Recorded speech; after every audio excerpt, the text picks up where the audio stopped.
मुल्तान की पहचान सिर्फ शहर नहीं, यहाँ के वो जायके हैं जो नस्ल दर नस्ल लोगों को अपनी तरफ खींचते आए हैं। और शहरी सीरीज के आज इस खूबसूरत सफर में हम पहुंचे हैं दौलत गेट चौक के एक ऐसे मशहूर मकाम पर जहाँ से गुजरने वाला तकरीबन हर शख्स रुके बगैर आगे नहीं बढ़ता। जी हाँ, ये है असगर भाई के मशहूर आलू भी छोले। छोले बड़े में बेहतरीन है, अच्छे डेली सारी थोक रहे हैं। अल्लाह पाक इनको बिया देवे, अच्छा टेस्ट है, अच्छी चाय, सभी आओ तशरीफ देना चंगे। अल्हम्दुलिल्लाह बहुत अच्छा। असा वजन डेली इतना आके सैरी दे टाइम रोटी खानी है, रोटी भी गर्म होती है, चने भी गर्म होने, बेहतरीन जायका होंगे, डेली अल्हम्दुलिल्लाह आके खा के। जरा ये मंजर देखिए, बड़े बर्तन में ये बेहतरीन किस्म के चने, ऊपर से सजे हुए नरम आलू और साथ ताज़ा प्याज और टमाटर का सलाद। मोहम्मद साजिद है सारा नाम। ये असगर साहब है ना, असगर छोले वाले मशहूर दौलत गेट है माशाल्लाह। साढ़े बड़े भाई है, 50 साल दी के साको साडा दादा जी लेने दादा जी वाला बड़ा बिरा है नाल आता है। माशाल्लाह मसाले अच्छे हैं पे, म्यारी हैं पे, बहुत सारे मसाले हैं, टेस्टी मसाले ना हो सारे को ट्राई करो, इंशाल्लाह अच्छी चाय बनेगी। आज जेडे मसाले शसाले साडे रेसिपी बुजुर्गों के दौर दी आंदी पई है, वो कदीमी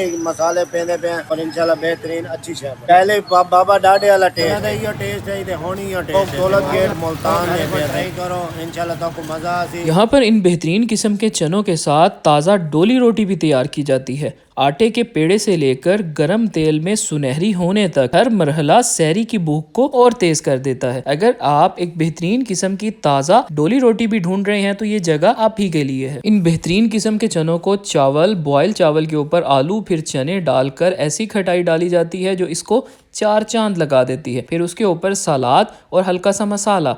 ये इस जगह की कंप्लीट डेलीकेसी है। सबसे बेहतरीन चीज़ यहाँ की प्रेजेंटेशन। अगर आप भी दौलत गेट के इस रिवायती और दिलकश जायके को खुद महसूस करना चाहते हैं तो एक बार जरूर आएं। असगर भाई के आलू भी छोले, मेन दौलत गेट चौक मुल्तान। ये था रमजान सहरी सीरीज का एपिसोड 8। कल फिर मिलेंगे एक नए रवायती मकाम पर इंशाल्लाह। अगर आपने यहाँ से चने ट्राई किए हैं तो लाजमी बताएं कि आपको कैसे लगे।